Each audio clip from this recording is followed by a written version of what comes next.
arrependido tantas e tantas vezes por uma coisa que eu não fiz e só Deus sabe o que o meu coração sentiu, porque a gente tem sempre uma boa intenção no coração de fazer do bom e do melhor para as pessoas, para a igreja, para as almas, e sempre tem aquele que vem contra, aquela pessoa que vem contra nossas vidas. Olha, você não deveria ter dado oportunidade para aquela irmãzinha, porque ela está no pecado. Deus não se agradou disso.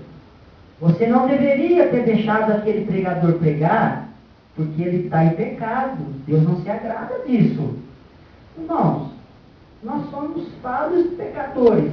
Deus, ele usa o pecador para falar a palavra dele.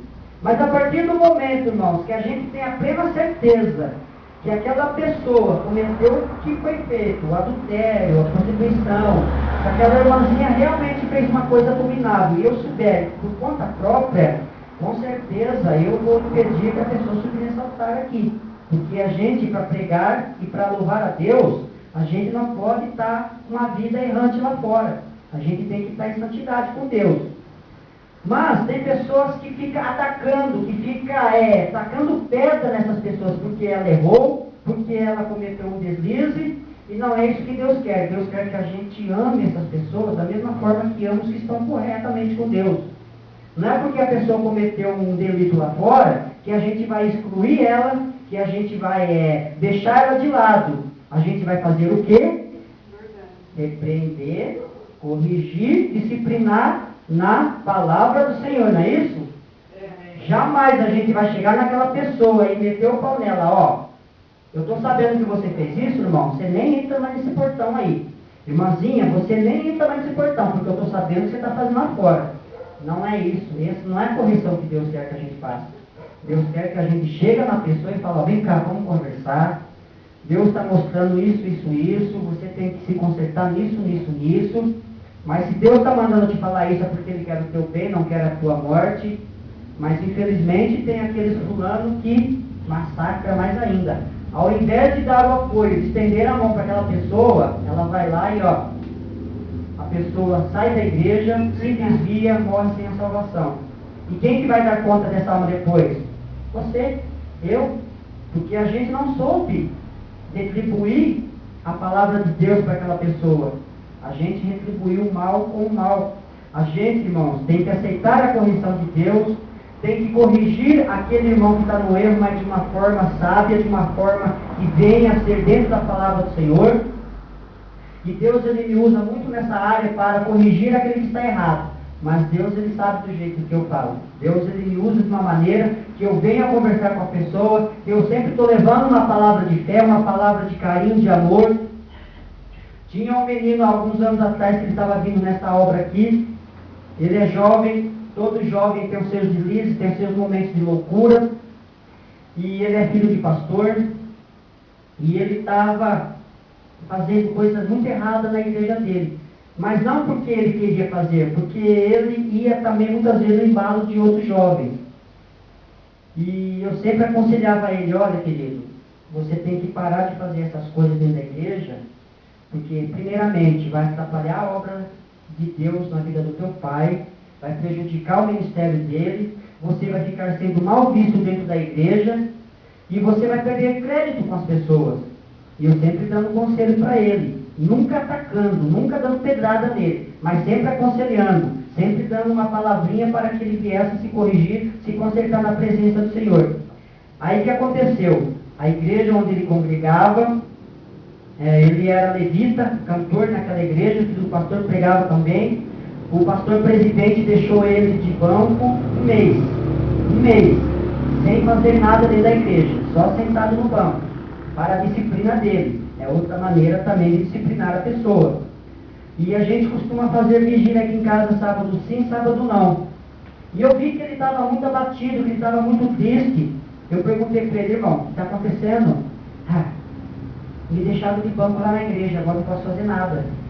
Aí eu convidei ele, então vem aqui na vigília, Deus vai te dar ânimo, Deus vai te dar renovo, porque ele estava muito caído. Ele já estava até com pensamento de loucura na cabeça dele, de se desviar, de cometer suicídio.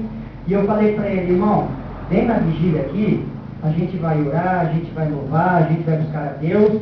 E pode ter certeza que Deus vai te renovar e vai te dar força e graça para você continuar. Ele veio. E nessa mesma noite tinha algumas irmãs da mesma igreja que ele congregava. E eu senti no meu coração de deixar ele louvar, porque ele toca violão, ele louva, é uma bênção, ele toca bem, ele louva bem. E eu pedi para ele, irmão, louva alguns hinos aí para a gente buscar a presença de Deus, a presença do Senhor. E ele louvou, tocou o violãozinho dele, foi uma bênção, o Espírito Santo se manifestou, todo mundo começou a falar em línguas naquele momento, porque verdadeiramente a presença do Senhor foi nesse lugar. Aleluia, glória a Deus. E 2 dias depois, essa irmãzinha chegou de mim e falou, olha pastor, tem uma coisa para te dizer. Deus está bravo com você, viu? Porque ele está de banco na igreja dele e você deu oportunidade para ele louvar aqui. Irmãos, ele falou tanta coisa naquela noite que eu era o pregador da noite, eu não conseguia pregar. Porque eu senti no meu espírito que aquela correção não veio de Deus, mas veio da carne da pessoa. Porque ela estava vendo o que ele estava fazendo e ela achou que ele não merecia a oportunidade de estar louvando. Mas Deus, ele tem os propósitos dele na vida de cada um. Se a pessoa está caída, abatida, qual que é a nossa tarefa? É estender as mãos e levantar essa pessoa. E essa obra, irmãos, é para isso que nós fazemos essa obra. É para acolher, é para levantar, é para dar ânimo àquele que está caído. E para fortalecer mais ainda aquele que está de pé na presença do Senhor. Então, naquela noite, quando eu recebi aquela repreensão, meu espírito ficou triste. Eu fiquei abatido, fiquei triste. Malemar consegui pregar a palavra do Senhor, mas preguei pela graça e misericórdia de Deus. Então é assim que acontecem as coisas. Muitas vezes a gente quer ajudar alguém e sempre tem alguém contra, nos repreendendo, nos inibindo. Eu sempre falo para minha mãe, poxa, por que será que eu sofro tanto por fazer o bem para as pessoas? Não é verdade, Ana Alice? Quanto mais eu faço bem para as pessoas, mais cacetado eu recebo, mais pesado eu recebo. Eu fico triste, irmão. Sinceramente, tem horas que eu fico triste. Mas eu sei que é por uma boa causa. Eu sei que Deus ele me usa para ajudar as pessoas. E eu sei que eu apanho do diabo por causa disso que eu faço. Então, queridos, a repreensão que vem de Deus é uma repreensão, é uma disciplina para o nosso bem.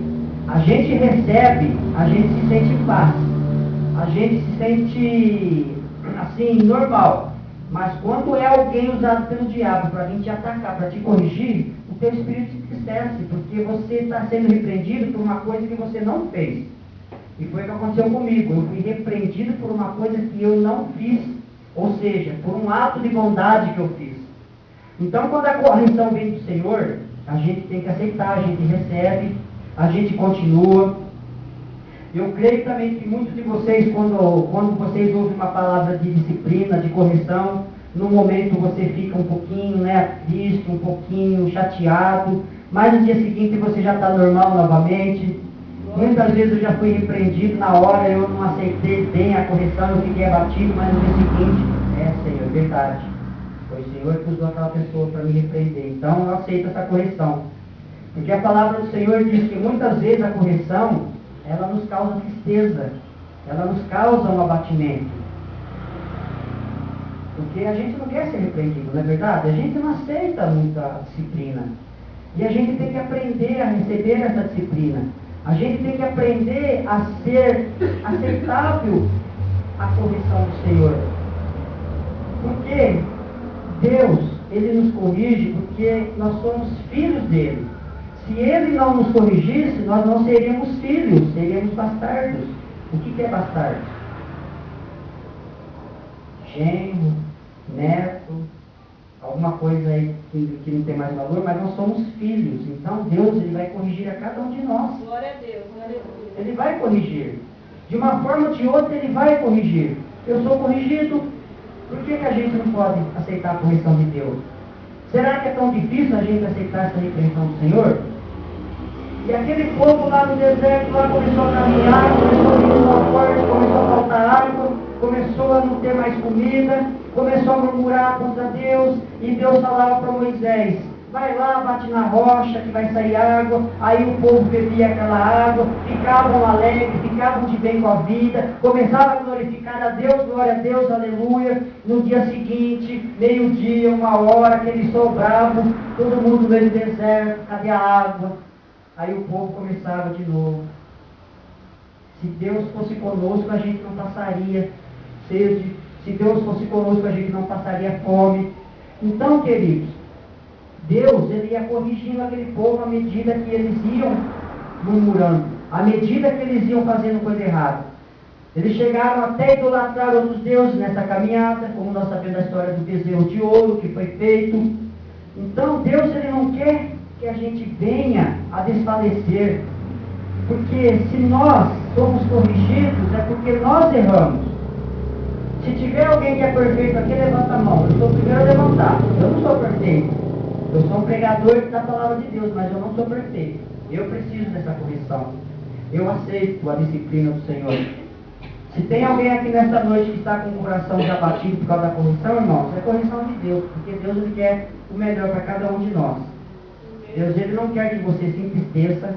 Deus não quer que você desfaleça, não quer que você desista dessa caminhada, mas que você aceite quando você for disciplinado, quando você for corrigido, quando você precisar de uma correção, você aceita, porque é bênção de Deus para nossas vidas. A correção de Deus, ela é bênção para nossas vidas. Porque a partir do momento que a gente aceita essa correção e a gente começa a melhorar naquilo que a gente estava errando, que a gente estava fazendo errado, a gente vai se esforçar mais em fazer a coisa certa. E aí, Deus entra na nossa vida, aí Ele vai ver o nosso esforço, Ele vai ver o nosso coração, Ele vai ver que a gente está se esforçando e Ele vai nos abençoar. Deus, Ele nos abençoa cada dia de nossas vidas. Mas para isso, a gente tem que ter disciplina de Deus. Nós temos que aceitar a correção do Senhor. Porque se não fosse assim, Deus não nos iria nos corrigir na palavra dele. Se alguém aqui não precisasse dessa palavra, eu não estaria pregando ela, porque Deus sabe todas as coisas. Teve uma noite aqui no culto que veio 2 irmãs só. Era eu, minha mãe e 2 irmãs. Vieram lá do Bicão da Redenção. E eu fiquei até 3 horas da manhã. Senhor, que palavra que eu levo para a tua igreja? E ele me levou numa passagem. Irmãos, eu comecei a pregar, só 2 irmãzinhas, glória a Deus, louvado seja o nome do Senhor, e eu com o coração apertado, poxa Senhor, fiquei até 3 horas da manhã para pregar para 2 pessoas. Sinceramente, eu fiquei meio triste aquela noite. Mas depois eu fiquei feliz, sabe por quê? Quando eu terminei a mensagem, as 2 irmãs chegaram até mim, com lágrimas nos olhos, e falou, irmão, foi Deus na tua boca nessa noite, porque quando a gente saiu de casa, a gente estava pedindo uma resposta de Deus para o que está acontecendo dentro da igreja onde a gente congrega. E tudo que a gente precisava ouvir, Deus falou na tua boca. Então, irmãos, eu fiquei super feliz depois, porque a pregação que Deus me deu era para aquelas 2 pessoas. Glória a Deus. Amém? Se tem alguém aqui, irmãos, que ficou chateado com essa pregação, não fica não, porque Deus, ele nos ama muito, tanto, que ele deu o teu filho por amor de nós, e a correção, ela tem que ser bem-vinda, nós temos que aceitar essa correção, e Deus, ele tem o melhor de nós. Amém? Então, fica essa palavra no coração de cada um de vocês, que nós possamos ser corrigidos sim, jamais rejeitar a disciplina do Senhor para nossas vidas. Glória a Deus. Glória a Deus.